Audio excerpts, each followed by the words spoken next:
You ask Tiger to solve. This deals with linear equations with one unknown. The final result is x equals 13. Let's solve it step by step. Swap sides.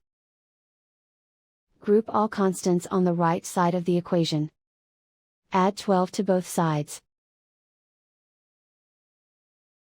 Simplify the arithmetic.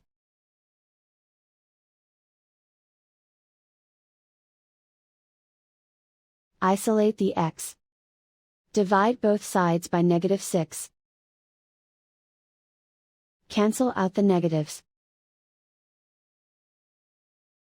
Simplify the fraction.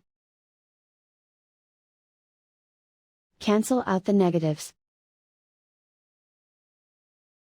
Find the greatest common factor of the numerator and denominator.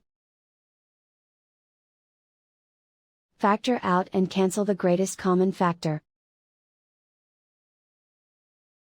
And so the final result is x equals 13.